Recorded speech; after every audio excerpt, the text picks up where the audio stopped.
श्री गुरु लीलामृत कथासार सप्तत्रिंशतितमोध्याय आरंभ। जय श्री स्वामी समर्थ।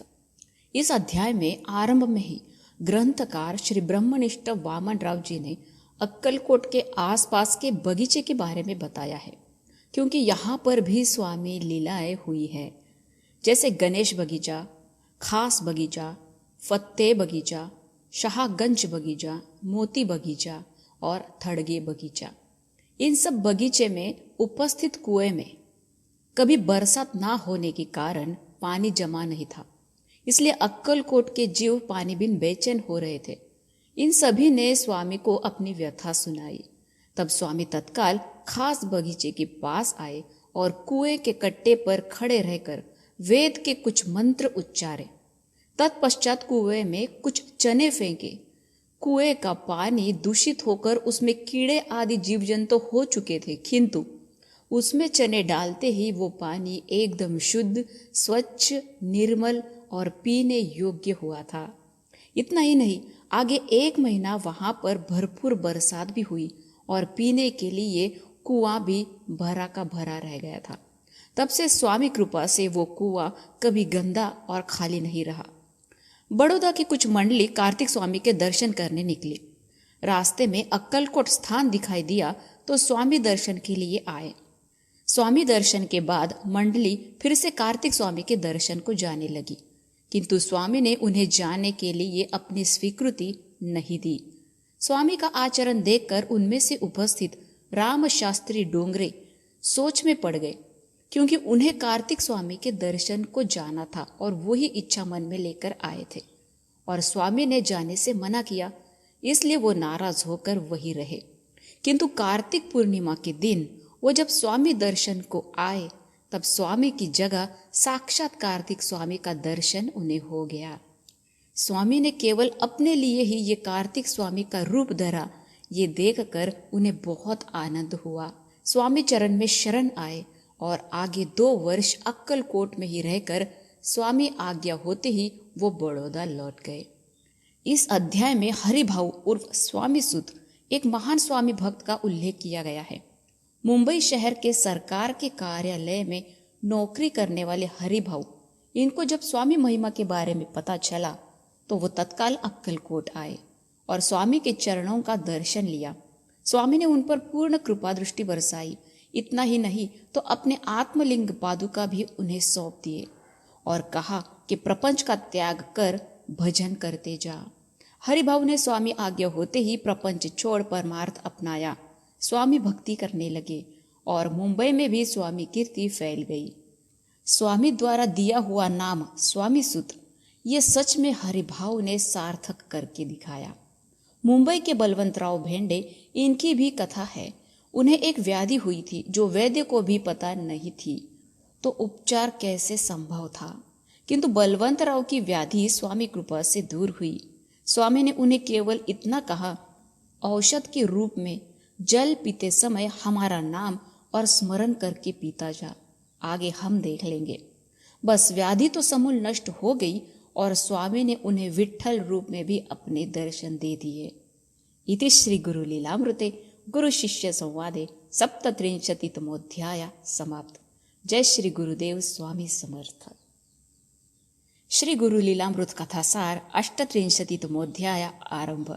जय श्री अक्कलकोट वासी की। गुरुदेव ने शिष्य से कहा, स्वामी ने भक्तों के लिए आध्यात्मिक मार्ग पर चलने वालों को ज्ञान देने के लिए ये सगुण अवतार धारण किया।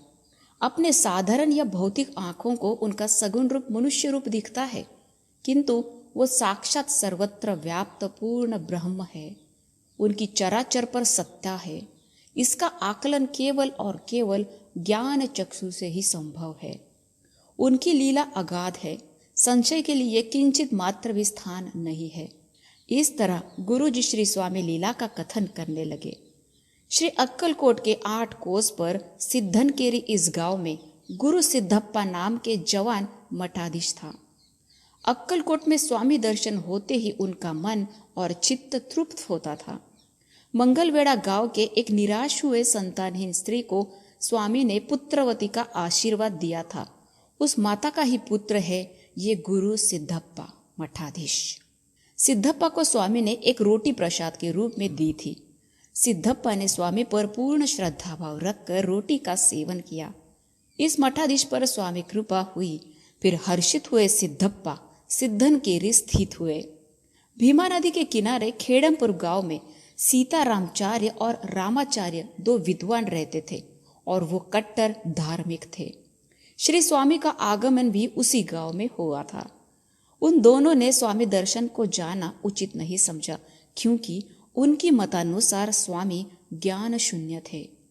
मात्र एक प्रसंग में स्वामी से उनकी भेंट होने पर स्वामी ने उन्हें ऋग्वेद मंत्र ऋचा, भागवत के श्लोक, उपनिषद स्पष्ट उच्चारण के साथ अर्थ सहित बताया। तब ये दोनों स्वामी शरण आए, क्षमा याचना कर स्वामी का जय घोष करने लगे। आगे चलकर इनमें से जो रामाचार्य था उसकी पत्नी की व्याधि स्वामी कृपा से ही ठीक हो गई थी। अक्कलकोट से 3 कोस पर मैदर्गी गांव था। वहां की जेल से कुछ कैदी फरार हुए थे और एक खेत में छुप गए। कैदी फरार हुए ये समझते ही जेल के प्रमुख अधिकारी ने मदार जमादार को बिना दोष चाबुक के कोड़े मारने का आदेश दिया। उसने तत्काल स्वामी को पुकारा। अंतर्यामी स्वामी तत्काल शीघ्र गति से मैदर्गी पहुंचे। स्वामी की उपस्थिति का भी उस उन्मत्त अधिकारी को होश नहीं था। स्वामी के सामने ही धूर्त अधिकारी ने सिपाहियों को आदेश दिया। आदेश अनुसार सिपाहियों ने जमादार को मारने के लिए चाबुक उठाया। तभी उसका हाथ ऊपर के ऊपर ही स्थिर रहा। हवा में हाथ उसको हिलाना असंभव हुआ। सभी भयभीत हुए। तब स्वामी ने धूर्त अधिकारी के पाप कर्म लोगों को बताए। स्वामी का ये रुद्र रूप जागृत हुआ। अपने निष्पाप भक्तों पर अन्याय होता देख अधिकारी अपने पाप कर्म स्वामी द्वारा सुनने लगा, तो उसे लगा कि कई भक्तों के लिए स्वामी मुझ पर ना चाबुक उठाए। इतना सोचकर दया की भीख मांगने लगा। बार बार स्वामी चरण पर माथा टेकने लगा। अपने अधिकारी को शरण आते देख सिपाही भी स्वामी से माफी मांगकर चले गए। जिसे स्वयं स्वामी बचाने आए थे उस जमादार को रोना आने लगा, क्योंकि केवल मेरी एक पुकार पर पलक झपकते ही उपस्थित होकर दुष्ट अधिकारी से मेरी जान बचाई और निर्दोष साबित किया। आप धन्य है स्वामी। स्वामी अपने भक्तों का रक्षण करने कहाँ पर भी पहुंच जाते हैं और उनको निष्पाप साबित करते हैं। ये इसका उत्तम उदाहरण था। जय हो भक्त प्रतिपालक की। इति श्री गुरु लीलामृते गुरु शिष्य संवादे 38तमोऽध्याय समाप्त। जय श्री गुरुदेव दत्त स्वामी समर्थ। गुरु लीलामृत कथासार 39 आरंभ। जय श्री स्वामी समर्थ। पुणे के नंदराम सुंदर जी गवंडी, इन्हें 2-3 वर्षों से एक भयंकर व्याधि थी, जिससे कि उनका उठना बैठना चलना फिरना सब मुश्किल हुआ था। अनेक वैद्य हकीम औषध उपचार किए, किंतु स्थिति ज्यों की त्यों थी। एक दिन अक्कलकोट के बालकृष्ण जोशी बड़ौदा से आते समय पुणे उतरे। उनकी नंदराम गवंडी से भेंट हुई और सहज बोलते समय वार्तालाप में नंदराम जी के व्याधि की बात निकली। स्वयं नंदराम जी ने कहा, अगर आपके पास स्वामी अंगारा या स्वामी की कोई बभूति हो तो मुझे लगाए, फर्क पड़ते ही तत्काल अक्कलकोट जाऊंगा। बालकृष्ण जोशी ने श्री स्वामी महाराज का स्मरण कर नंदराम जी को अंगारा लगाया। उसी रात नंदराम जी को सुकून मिला। पीड़ा से जो वेदनाएं होती थी वो भी चली गई थी। 1 हफ्ते में वो पूरे के पूरे घूमने फिरने उठने बैठने लगे। आगे नंदराम जी ने ठाकुर दास बुआ को अपने साथ लेकर अक्कलकोट आए। उन्होंने स्वामी की खूब सेवा की और दान धर्म भी किया। नंदराम जी सोमवार का व्रत करते थे और शिव दर्शन भी। अक्कलकोट में रहते समय नंदराम जी मल्लिकार्जुन के दर्शन को आए।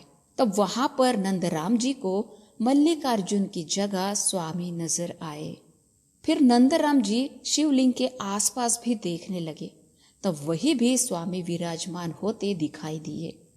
इस प्रसंग से उन्हें श्री स्वामी और भगवान शिव के एक रूप तत्व का बोध हुआ। नंदराम जी ने स्वामी चरणों पर अपना माथा टेका और स्वामी आज्ञा से पुणे लौटे। पुणे के आप्पासाहेब हासबनीस और उनकी पत्नी सरस्वती बाई, इन दंपत्ति को पिशाच बाधा थी। ये दोनों पति पत्नी अक्कलकोट आकर स्वामी सहवास में रहे। स्वामी ने प्रसन्न होकर उनकी पिशाच बाधा से मुक्ति की और पिशाच को भी मुक्ति कर उसका उद्धार किया। एक दिन वामन बुआ वामोरीकर अक्कलकोट आए थे। तब स्वामी ने उन्हें तीर्थ यात्रा की तैयारी करने के लिए कहा था, किंतु अक्कलकोट से बाहर नहीं जाना है, ऐसा स्पष्ट रूप से भी कहा। तभी श्री वामन बुआ गानगापुर निकले।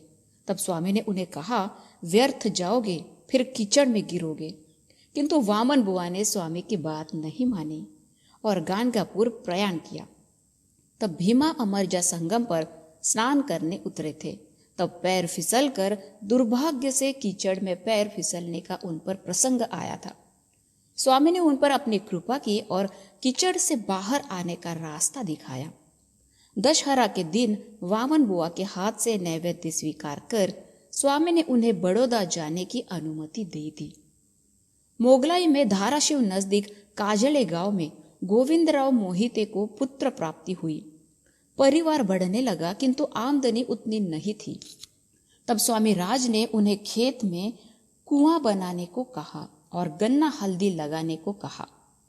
मोहिते ने कुआं बनाया, किंतु पानी नहीं दिखाई दिया।